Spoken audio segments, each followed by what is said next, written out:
O sol nascerá, de alegria eu sei vou chorar. Viradouro é minha paixão, pra sempre vou te amar. Osneiros da Viradouro, como vocês estão? Eu espero que muito bem, porque nós já começamos com um convite muito gostoso. O que você tem pra fazer dia 7 de setembro, hein? A gente aqui na Osnia tem um evento marcado com a SESM, que é o Carnaval de Maquetes. Esse carnaval tão grande e tão pequeno ao mesmo tempo, que tem tantas possibilidades e tantos artistas interessantes e tanta coisa maravilhosa para ver que se eu fosse você anotava na agenda e não perdia que às 19 horas do dia 7 de setembro estaremos aqui cobrindo e trazendo tudo para você. Então, e agora? Vamos pro enredo da Viradouro. A Roboboi Dambê. Primeiro vamos começar que a Roboboi significa salve. Dambê é uma divindade. Vodun, o carnavalesco Tarcísio Zanon. E quem escreveu o texto foi o João Gustavo Melo. E aqui pontos importantes já, premissas iniciais, antes da gente começar toda a explicação. Primeiro, Vodun é uma religião e dentro do Vodun são chamados de Voduns as divindades também, como é o caso de Dambê, que é um Vodun, ponto. Vodun pode ser equiparado a um orixá? Não. Vodun é Vodun, orixá é orixá. Ah, mas existe orixá que é sincretizado com Vodun em algumas religiões? Sim, a gente confirmando na pesquisa com alguns líderes de terreiro de Vodun, isso já foi dito, e também de Candomblé Jeje. Então, pode ter um Exu com a extensão do Vodun? Pode, isso existe. Mas Vodun é Vodun, orixá é orixá, uma coisa é uma coisa, outra coisa é outra coisa. Esse é o primeiro combinado. Vodun é do povo Fon. O povo Fon é do Jeje Fon de Benin, na África, e hoje atualmente tem mais de 7 milhões de pessoas que cultuam o Vodun. Pelo mundo, depois de toda a exploração da África, depois de toda a sua população ser usurpada e muitos deles serem obrigados a trabalharem em outros países, a gente vê o Vodun também sendo cultuado em outros países do mundo, como no Brasil pelo Candomblé Jeje, também pelo Tambor de Mina do Maranhão. Aí temos o Vodun haitiano, a santeria cubana e o voodoo de Louisiana nos Estados Unidos. Pontos importantes aqui, essas primeiras premissas para a gente entender do que estamos falando, certo? Então, bora lá, passo a passo, desse enredo que tem 5 partes. E a primeira delas é o culto a Dambê. Nessa parte do enredo, vai começar falando que Dambê é o Vodun do movimento da proteção e do equilíbrio, que nele nada finda nem principia, e sim que tudo avança e tudo se transforma. E vai explicar também a lenda do surgimento de Dambê. Dambê surge a partir de uma batalha de 2 povos, o de Aladá e o povo de Uidá. E daí o povo de Uidá e o povo de Aladá estão guerreando. Dambê está aqui do lado de Aladá, ele atravessa a serpente para o lado de Uidá. O guerreiro morde Uidá, pega a serpente, ergue a serpente. Todo o povo de Aladá fica prostrado. O povo de Uidá destrói e acaba vencendo o povo de Aladá. E daí, a partir disso, o povo de Uidá acredita a Dambê, a serpente, toda essa proteção e começa a se cultuar Dambê no reino de Daomé. Com isso, a partir desse culto a Dambê, foi inserido no culto geral de todos os Voduns no reino de Daomé. Daomé que estava expandindo seu reino através das guerreiras Minas, e ela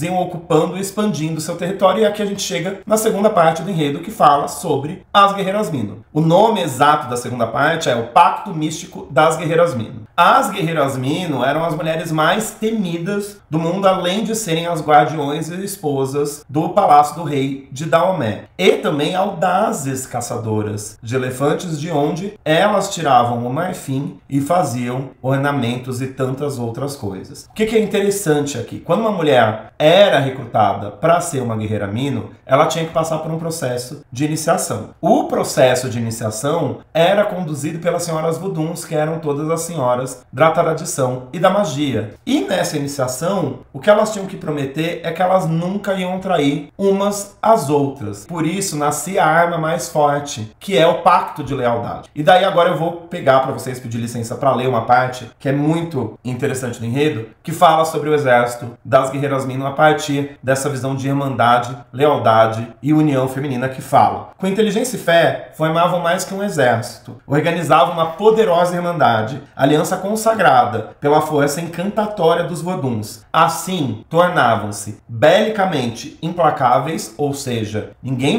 une-se a elas. E espiritualmente invulneráveis, porque tem a crença de quando você é leal a uma pessoa, de quando você age em comunidade, você começa a se tornar uma pessoa mais forte, uma pessoa mais implacável e com um espírito cada vez mais aberto e, obviamente, com um espírito cada vez mais em comunhão. E um espírito em comunhão é um espírito naturalmente forte, poderoso, consagrado. É uma reflexão, minha gente, sobre rede de apoio, é uma reflexão sobre coletivo, é uma reflexão sobre até sororidade. As Guerreiras Mino, por si só, seria um excelente enredo para qualquer escola. E daí eles vão falando que as Guerreiras Mino, a partir da vivência entre elas, elas começam, obviamente, a criar as ancestrais. E dentro delas sai uma que é designada para fundar terreiros no Brasil, que é Ludovina. E daí chegamos na terceira parte do enredo. Essa terceira parte se chama Ludovina Pessoa e a herança do Vodum na Bahia. Ludovina Pessoa, como eu disse, designada a fundar 3 terreiros no Brasil. 2 foram fundados, que são eles: o Sejondé, na cidade de Cachoeira, no Recôncavo Baiano, e o Centenário, terreiro de Bogum, na cidade de Salvador. No terreiro de Bogum, que é essa casa centenária, além de serem plantadas essas sementes de irmandade e de liberdade, ele serviu de abrigo para muitos negros escravizados fugitivos e também de apoio para todos os negros que sofreram na revolta dos malês. E daí é que a gente precisa fazer um parênteses para explicar a revolta dos malês. A revolta dos malês aconteceu em Salvador na noite de 25 de janeiro de 1835. Foi organizado por mais de 600 escravos urbanos, que não são escravos rurais, tinha essa divisão: escravos que trabalhavam na cidade, escravos que trabalhavam no campo. Se saíssem vitoriosos, a pretensão deles era naturalmente de se vingar de toda a população residente ali portuguesa e colonizadora e fazer da cidade de Salvador um verdadeiro quilombo africano em uma cidade da população africana. Porém, eles foram denunciados e na noite de 25 de janeiro mesmo, todo o plano ruiu. E daí todos os escravos que foram pegos foram penalizados. E as penas foram desde execução de morte, até açoite, até a prisão. E Ludovina, junto do terreiro de Bogum, acolheu as pessoas que conseguiram se salvar da revolta dos malês e também as pessoas que foram machucadas, punidas e saíram com vida. É um terreiro extremamente importante, centenário por isso, fora também que até hoje perpetua o culto ao Vodum. Então, esse terceiro setor é a chegada do Vodum ao Brasil. E daí a gente vai para o quarto setor. A parte 4 se chama Entre a Cruz e a Serpente, Templos Sincréticos. Basicamente, o enredo vai falar de todo o sincretismo Vodum com religião católica brasileira e com todas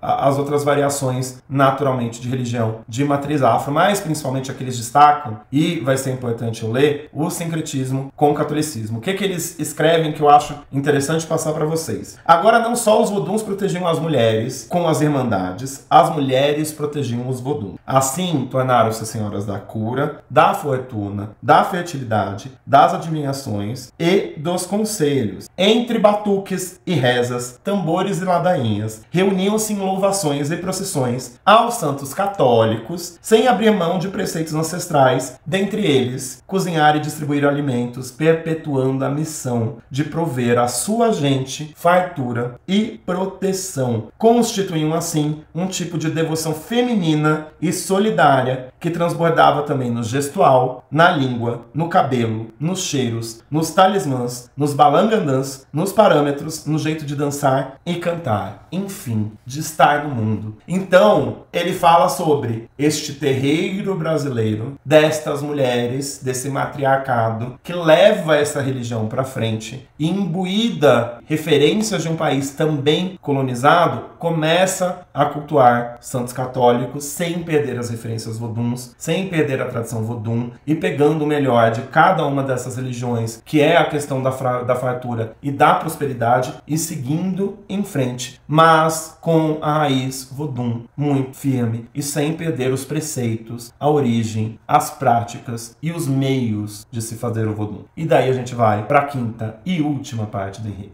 Terra, terreiro cósmico. E aqui, basicamente, o enredo vai falar sobre o candomblé jeje. E o candomblé tem algumas ramificações, para quem gosta de entender e saber. Tem o candomblé ninquice, tem o candomblé jeje. O candomblé jeje em si cultua vodum. E daí é isso que se vai falar vai sobre todas essas casas e esses terreiros brasileiros de culto a Vodun. Aqui o enredo vai terminar com uma mensagem também muito positiva e muito honesta sobre a religião, que ele vai dizer: e se você perguntar que força poderosa é essa, sinta que ela mora na dor e no prazer da criação, na natureza das coisas, na explosão sonora do trovão, na respiração das folhas e no correr das águas. Ela está na magia do luar, no calor do sol, vive no cair da chuva, que rega o planeta, este terreiro mágico, a flutuar nos cosmos. Está no poder infinito da serpente, dona de tudo que não finda nem principia, no eterno rodopio do universo. Este enredo é belíssimo, belíssimo, belíssimo. Primeiro assim, acho que já tem que ter uma gravação da Maria Bethânia dessa leitura desse enredo, porque ia ficar impecável. É poesia pura. Ponto de atenção, óbvio, Vodun, por ser uma religião pouco estudada, até bem reservada sobre o ponto de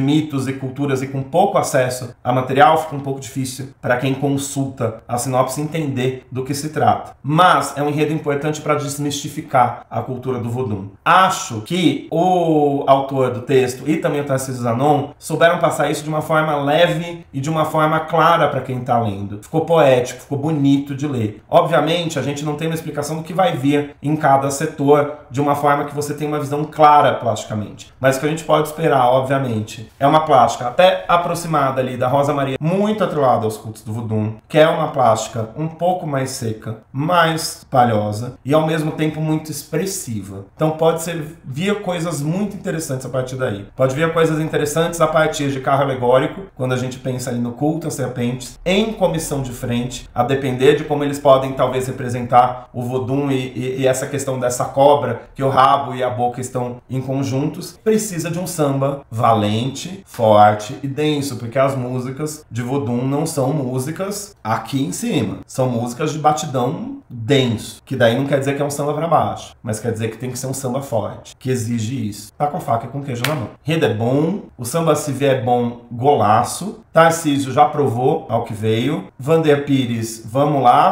vai dar certo. Eu tô com expectativa alta porque eu amei esse enredo. Tô assim, se alguém esperava que eu falasse assim, não gostei, olha, não sei. Não teve. Esse enredo, eu tô apaixonado por esse enredo. Eu só não tô mais apaixonado por esse enredo do que de um outro, que eu vou falar em breve pra vocês. Se inscreve no canal, deixa o like no vídeo, comenta o que você achou. Se tem algum complemento sobre a religião Vodun, acho importante vocês colocarem aqui embaixo pra gente, obviamente, espalhar conhecimento correto, é importante. Se eu falei alguma coisa aqui meio equivocada, pode me corrigir, fica à vontade. É um enredo que precisa ser passado da forma mais correta possível e eu espero ter atendido esse cuidado de vocês, que a gente fez uma pesquisa grande pra isso. Fiquem bem, um beijo grande, tô emocionado aqui de falar desse enredo. Beijo, osneiros, fui!